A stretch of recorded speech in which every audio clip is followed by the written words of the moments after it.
Hello दोस्तों, कैसे हो आप लोग। मुझे उम्मीद है कि आप लोग बहुत ही अच्छे होंगे। आज हमारा टैली प्राइम का चैप्टर नंबर 7 है, जिसमें हम लोग पढ़ने वाले हैं टैली प्राइम में जीएसटी का लेजर कैसे बनाते हैं। मैं बता दूं आपको कि जीएसटी का लेजर बनाने से पहले आपको जीएसटी के बारे में अच्छे से समझना बहुत जरूरी है। थ्योरी पहले आपको थ्योरी समझाऊंगा, के बाद में आपको लेजर बना के प्रैक्टिकल दिखाऊंगा। पिछली वीडियो में हमने स्टॉक आइटम को क्रिएट किया था और उसके पीछे जो भी चैप्टर से आप देखोगे तभी ये चैप्टर आपको समझ में आ जाएगा। अगर नहीं देखे तो जाके देख लेना, चैनल में प्लेलिस्ट मिल जाएगा। और आपको पता है कि इस कोर्स को करते करते आप सर्टिफिकेट भी डाउनलोड कर सकते हो। बेशक हमारी ऑफिशियल वेबसाइट है बेस्ट कंप्यूटर टेक्नोलॉजी डॉट कर लेना यहाँ पे, और इसी में आपको टैली का मिल जाएगा कोर्स। यहाँ पे टैली प्राइम क्लिक करके एग्जाम देके तुरंत सर्टिफिकेट भी आप डाउनलोड कर सकते हो। फिलहाल में हमारा चैप्टर नंबर 7 है, जिसमें हम लोग जानने वाले यहाँ पे टैली प्राइम में जीएसटी लेजर बनाना, इनपुट जीएसटी आउटपुट जीएसटी क्या होता है। ठीक है, सबसे पहले मैं आपको यहाँ पे समझाना चाहूंगा जीएसटी क्या, ध्यान से समझना। जीएसटी का पूरा नाम होता है गुड्स एंड सर्विस टैक्स। यह एक अप्रत्यक्ष कर, इनडायरेक्ट टैक्स है, जो हम किसी वस्तु या सेवा को खरीदने या बेचने पर सरकार को देते हैं। यानी आप कोई सामान खरीद रहे हो या बेच रहे हो के ऊपर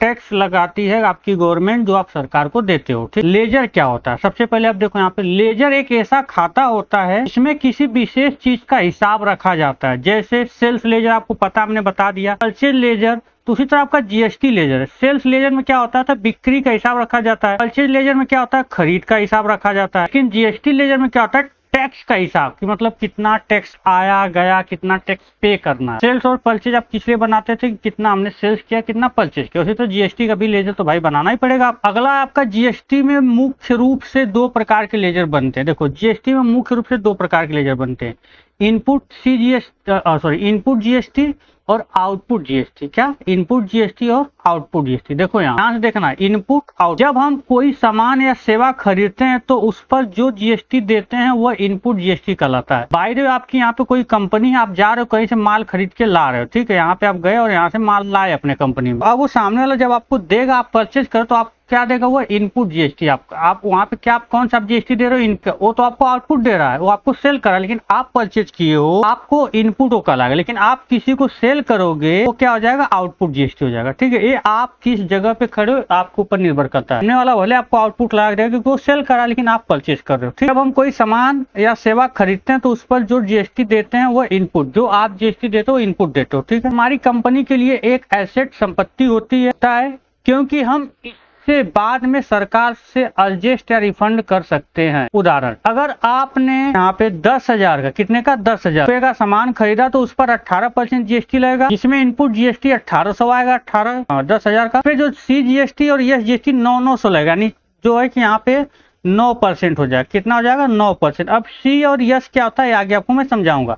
सी का फुल होता है सेंट्रल, यस का फुल नेम होता है state. Central goods and service tax, state goods and service tax. Output GST देखो यहाँ पर, हम कोई सामान या सेवा बेचते हैं तो उस पर जो जीएसटी लेते हैं वो आउटपुट जीएसटी कहलाता है। जो आप लेते हो क्या कहलाता है, आउटपुट जीएसटी। हमारी कंपनी के लिए एक लायबिलिटी देयता होती है कि यह रकम हमें सरकार को जमा करनी पड़ती है। एक तरह से कर्ज होता है, लायबिलिटी होती है। ठीक है, अगर आपने 15,000 रुपए का सामान बेचा तो उस पर 18% जीएसटी लगाओ तो 2700 रुपए हो जाए। कितना होगा, 2700। 1350 सी जीएसटी और ये जीएसटी आपका होगा। टैली प्राइम में लेजर कैसे बनाना मैंने ये पूरा बता दिया यहाँ पे, एकदम स्टेप बाय स्टेप में यहाँ पे। बाकी मैं अभी आपको प्रैक्टिकल लिखाऊंगा। ठीक है, आउटपुट जीएसटी का लेजर कैसे बनाना, इनपुट कैसे बनाना, यहाँ पे बन गया। अब यहाँ पे नोट, अगर ट्रांजेक्शन इंट्रा स्टेट के अंदर है तो सी जीएसटी या जीएसटी लगेगा। अगर ट्रांजेक्शन इंट्रा स्टेट आ रहा है तो आई जीएसटी। बात को समझो, से मैंने बोला यहाँ पे कि जीएसटी लगा 18%। अगर आपकी कंपनी यूपी में और आप यूपी से सामान खरीद रहे हो तो आपको वहाँ पे सी जीएसटी जो है कि इनपुट यह जीएसटी इनपुट करके लग के आएगा तो 9% हो जाएगा। आप अगर यूपी में सामान बेच रहे हो तो भी आप 9% लगा के दोगे सी और यस। जैसे सामान ऊपर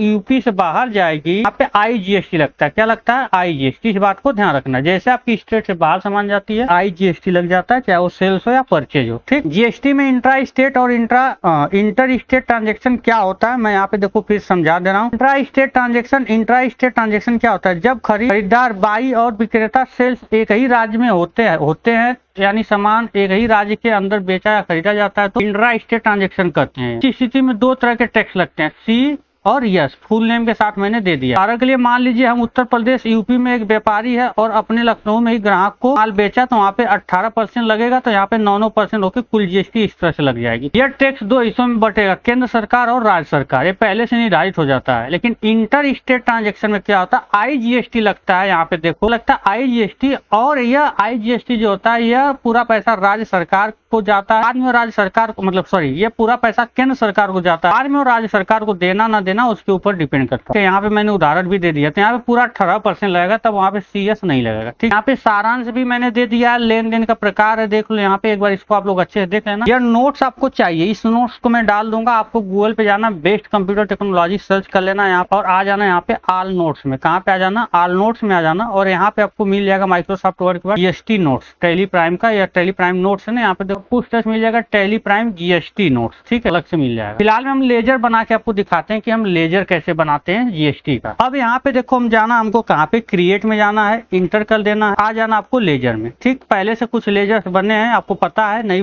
पता है तो पिछली वीडियो जाके देख लो। अब यहाँ पे मैं पहले बनाऊंगा इनपुट। क्या बनाऊंगा, इनपुट CGST। क्या बनाएंगे, इनपुट CGST। अंडर में रहेगा ड्यूटी एंड टैक्सेस। क्या रहेगा अंडर में, यहाँ पे ड्यूटी एंड टैक्सेस।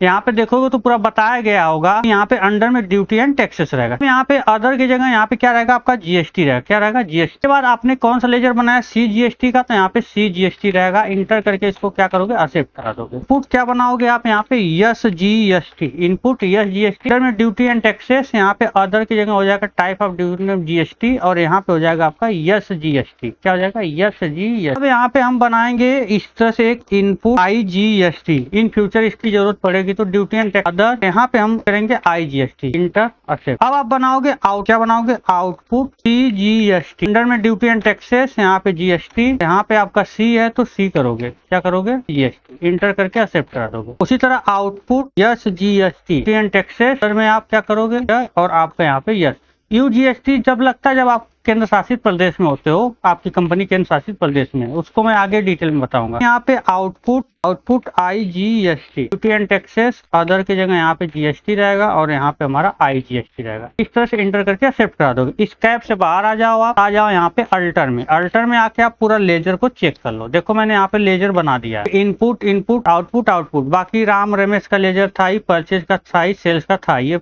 सब मैंने लेजर पिछली वीडियो में बनाया था। तो मुझे उम्मीद है कि आपको GST का लेजर बनाना आ गया। अगर नहीं आया तो आप मुझे कमेंट बॉक्स में कमेंट कर लेना, दोबारा फिर से लेजर आपको बनाना बता दूंगा। वेबसाइट पे जाकर नोट्स को डाउनलोड कर लेना, बेस्ट कंप्यूटर टेक्नोलॉजी। फिर मिलते हैं अगले वीडियो में, तब तक के लिए टाटा बाय बाय।